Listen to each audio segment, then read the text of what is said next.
So welcome back to Orkney. You know that dreaded feeling you get when a good friend invites you around to look at his videos or his holiday snaps? Well, this is one of those videos. So if you don't want to be bored senseless, switch off now. It's not worth it. I was recently invited by Drive Electric, who I represent here in Orkney, to go and take part in the London to Paris EV rally. And we were actually starting in Brighton, where we had a stand because Drive Electric were one of the sponsors, and we actually sponsored the Brighton to Paris leg of the trip in association with EDF, that rather large French power company. And it was in conjunction with the EDF boys and girls who we did the trip with. So without further ado, let me just introduce you to the people I did it with in a series of still photographs, and then we'll roll into the video of me starting on the Saturday morning at Brighton. So these are the guys and girls that I was on the stand with on the Saturday morning, and that's just proof that we actually made Paris. I actually had an Atto 3 to use, and this is it charging at the EDF's offices in Brighton. So, good morning from Orkney. No, not Orkney, Brighton. 777 miles south of Orkney. We're at the Brighton seafront for the London to Brighton rally, and I'm here with Drive Electric. So pop down and see the new BYD Atto 3. Been calling it Alto, it's an Atto 3, and we've got a Tesla Model Y as well. So we're here with the EDF guys and Pod Point. There's a Nissan emergency concept car for charging properties and stuff, and the new Nissan Aria. But yeah, come on down and say hello. There's a start finish line, and it goes on forever down that way. So there's folks driving up now from London, and we're here for today, and then we're going to be driving down to Newhaven, I think it's Newhaven, on the overnight boat to Paris. So this is our director, Mike Potter, turning up in the Peugeot e-Expert van, late, but he arrived. I think there's a drugs deal going on down the side of my car. It's sniffing stuff. This is quite interesting. A bit of a drugs deal going on down the side of the car. Okay. Bizarre. So after a long day, this is us waiting for the ferry down at Newhaven. A whole line of EVs, which was great to see. Me and Mike. And the next morning, we were really tired because it was only a 4-hour trip and we'd been asleep for like 2 hours. So here we are at Fastnet. EDF boys, us, Mike helping out the EDF boys to use the Fastnet Rapid. Adam's Model Y, another BYD, and our beautiful, beautiful van. Cool. Well, we've got a new driver of EVs, Callum from EDF. I'll do my interview later. That caught me off guard. Well, that's the whole point of YouTube videos, is catching people off guard. I need to look up some terminology. Yeah, I just want your gut feeling. So, what's your thoughts about EVs then, Callum? Coming from the power industry, you work for EDF. Yeah. Well, I feel like probably I talk about them a lot, but then I always felt a bit wrong that I talked about them and I never really experienced it. Fantastic. And what a baptism of fire, because Callum and all the other EDF guys are driving strange cars they've never driven in France on the wrong side of the road.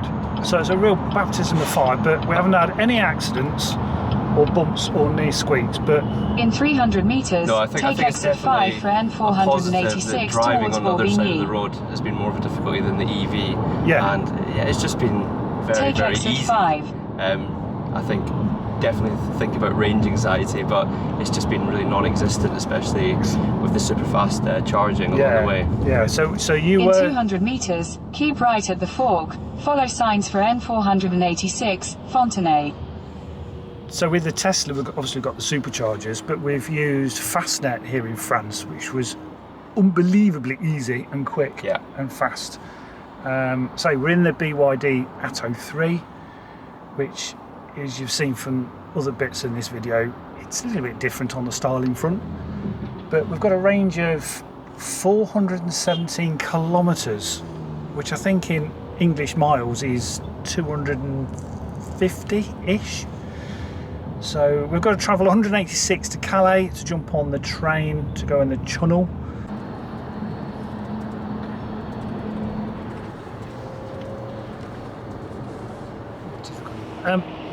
So here we are on the M25, Callum. Yep, coming into Greenwich now, so we're about 25 minutes from Greenwich, where I will be departing the team. So we know we're back home because it's raining. Yeah. We've all got sunburn over the weekend. I look really, really red. Yeah. But anyway, we're heading to Greenwich to drop off Callum, and then I'm going to drop off Frank, who's in the back seat, feeling really tired. But just wanted to say, we left Paris, our hotel, fully charged, didn't we? So then we stopped for a bite to eat and a comfort break with 11% left. So then we left that area, which was it 20 kilometres from Calais? Yeah.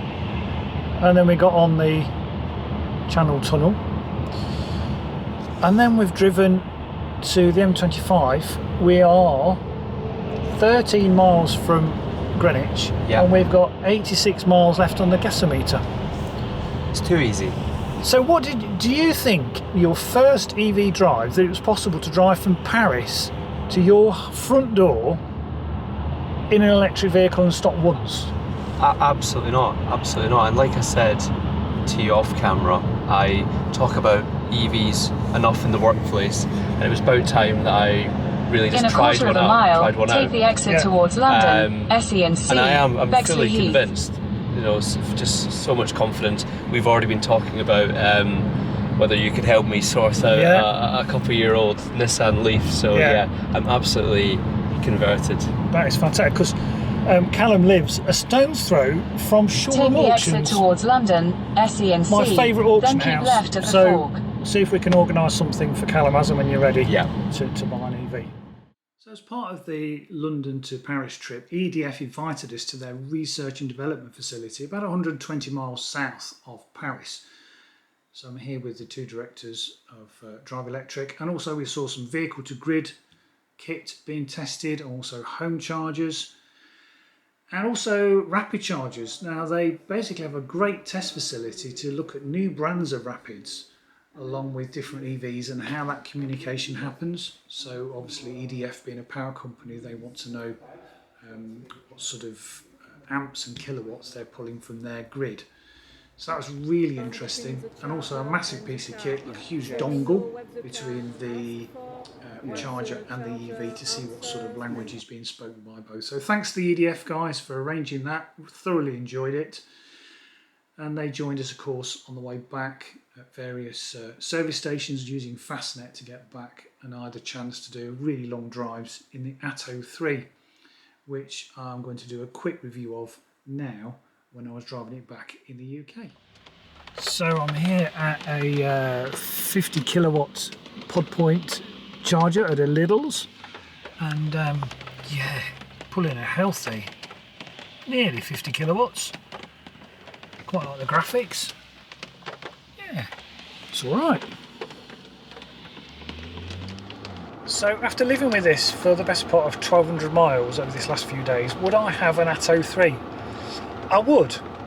It's a very competent mid-range SUV car with its 60 kilowatt hour battery. Its efficiency is not bad.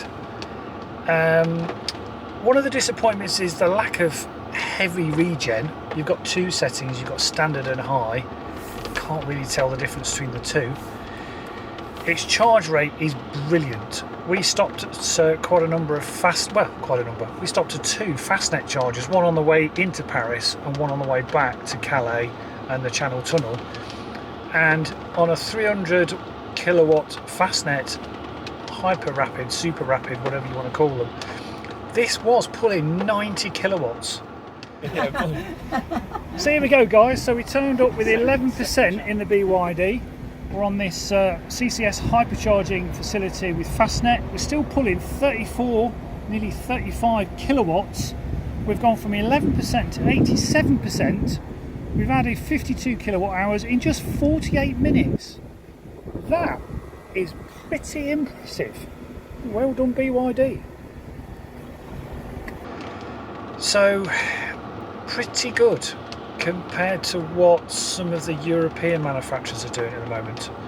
It's not Tesla fast, but it's quick enough. And if you've seen from the video clip I did earlier, in 47 minutes we went from 11% to 90%. That is pretty impressive. Faster than my Nero, I have to say. Which leads me to the question, would I swap out my Nero for this? I don't think I would. I still love the Nero. I love all this tech.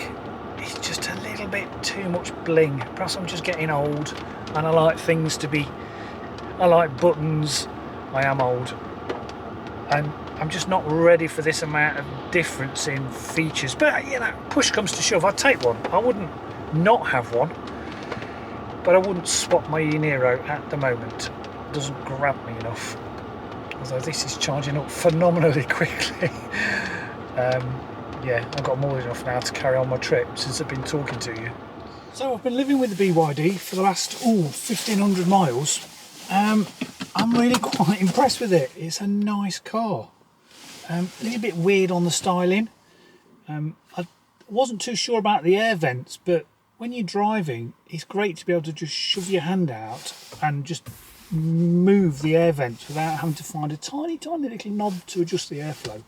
And you've got that on both sides. So as much as it reminded me of a toast rack, that is quite useful for just jumping your hand on and altering the airflow. The door handles, thought they were a bit odd, but somebody pointed out that perhaps folk with mobility problems would find that quite easy to operate, which I think is quite a good point. But anyway, let's get off and do some more talking whilst I drive, as I'm going down to the headquarters of Drive Electric, where this is from, because we took this on the Brighton to Paris rally. It was London to Paris, but we joined from Brighton because we needed to be there early on the Saturday morning to set up. So what are my observations? Well, the annoying things is that artificial hum. I've not figured out whether you can turn that off. It's not the end of the world, but it's a little bit annoying. It rides well, it's very comfortable. The seats I found comfortable. After 4 or 5 hours of driving, I didn't have any backache. What other things? The lane keep assist, tad annoying. A few bing bongs happening there, and you feel the steering wheel tug. Again, I'm assuming you can go into the program and turn that off into the settings. The great things about this is its rapid charging speed. As you saw from when we were in France on a Fastnet hypercharger, that was offering 300 kilowatts of power, which to be honest is only going to be for the Taycans and the Audis and the Teslas of this world. But this, for sort of mid-range size SUV-esque EV, to charge at up to 90 kilowatts is what we saw, for a considerable percentage of the battery room that was left, was pretty impressive. You know, we're all familiar with the charge rate of the Nissan Leaf, which sort of sits at 50 kilowatts, if you're lucky, for a small percentage of the time of it charging up. So impressed with the charge rate. The other downside is the regen. It's activated by a little button here. You have standard or high. I couldn't honestly feel the difference between the two. You do have an indication on the dash of the amount of kilowatts being harvested when you're touching the brakes. So I think it's a blend of brakes and regen. So yeah, I mean, that blended system is good. So you're probably not putting a huge amount of pressure on the front discs and the rear brakes when you are braking, because it appears from the dashboard that it's harvesting energy as well, which will obviously reduce the amount of load on the actual physical disc brakes. I quite like the gear selector. It falls very nicely to your hand with your arm on the armrest. Everything just falls easily to your hands, which is nice. It reminds me of a thruster on an aircraft. As you're rolling down the runway, you want maximum power. So that's perhaps just the boy in me coming out, but I quite like the gear selector. It just falls naturally to your hand. Heating and ventilation, a little bit complicated. Very much a lack of knobs in this car, so obviously everything's on the screen. But we do have this voice activation system, which is okay. I think as you got used to the language that it wants to hear, it'd be okay. But what I have found useful is you've got to change the temperature, etc., via the voice command if you're driving, rather than going into the screen. But there's a knob down here that just has a fan symbol and it says on off, which is quite good, because if you want to suddenly kill the heat or kill the cooling, you haven't got to go into the voice activation or scroll through the screen to change it. You can just hit this one knob that will just turn the heating on or off. So that was useful. I use that a lot. Normal things, parking sensors, avoid the blind spot detection system work well, little triangles in the wing mirrors illuminating. Got automatic hold. Lots of features. I mean, the one that is a bit of a party piece is the way the screen, whether you might see it on the camera, can change from landscape to portrait. I don't know when you'd use it. If there's multiple drivers, I suppose they might have a preference, but personally I think once you're happy with landscape or you're happy with portrait, you're just going to leave it in there. So it's motorised. I mean, you could have had it manually just to click round, but whatever. It's a good party piece. Makes the kids smile and some of the adults as well. My other gripe is the display through the steering wheel. I'm not going mad, it's off centre. The left hand side of the screen is tilted down. It just looks skew-whiff to me, and once you see it, you cannot unsee it. It's a squiffy screen, and if you, it just doesn't look square. And if you have the steering wheel bang on, it emphasises it. If you match the steering wheel to the angle of the screen, you will turn slightly to the left. It's probably just me. Love the guitar strings. Again, a bit of a feature. Whether you've got kiddywinks in the back strumming on the door cards might get a tad annoying. Fit and finish is great. You know, the soft furnishings, these are nice and soft and squidgy on the door cards and on the dash. This is like a soft leatherette arrangement on the armrest. In the cubby hole we've got a 12 volt, and we've also got some USBs and USB. So yeah, it's different, and different is good. We need variety in the car world, and if you're looking for something a little bit different, then this will tick all your boxes. Yeah. The only thing it does lack, for me personally, is memory seats. Now, whether the top trim level has memory seats, I don't know, but this is adjustable always. The height adjustment is just the back of the seat, as you can see.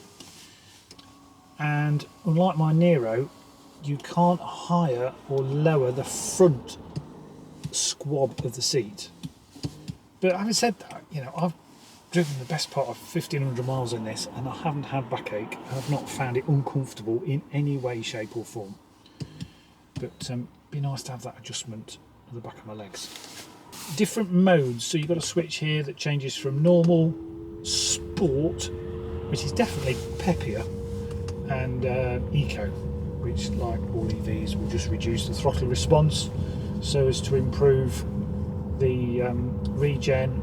And if you dull the throttle response, obviously you're good to do more miles and get better range from the battery. Battery, let's talk about that. I'm at 10%. It's showing 24 miles, which its guessometer is pretty accurate. So this is a 250 mile range car. When this was fully charged before we left Marlow, I think it was showing 268. So real world range is not far off the indicated range on the dashboard. The other thing I really like is the excellent reversing camera. It really is really clear. And let me just show you can also select different views from different sides. That is pretty good, and the clarity is absolutely brilliant. So yeah, it's look at that. I mean, that is pretty awesome, isn't it? See how badly I've parked. Nowhere in between the white lines, but I quite like that. Yeah, camera is great. Well done, BYD. So there we go, the BYD Atto 3. I'm really quite impressed with that. After living with it for the best part of 4 days and 1,500 miles, it's a really accomplished electric vehicle. So as you can see, it's branded for the London to Paris run, and also with Drive Electric. Now, as regards leasing, I'm still waiting for final figures on these, but visit the driveelectric.co.uk website and you'll see up-to-date prices. So this is, at the moment, it is quite expensive, but they're soon to have much reduced rates on the BYD products. They've also just produced, I think it's their 2 millionth EV out in China, so they know how to build EVs. These are not a new manufacturer. They've been going for a long time in China. So just, you know, be confident this isn't a new manufacturer. They know what they're doing. They've produced batteries for many a year for other car manufacturers. So there we go. Thanks for watching, and see you next time.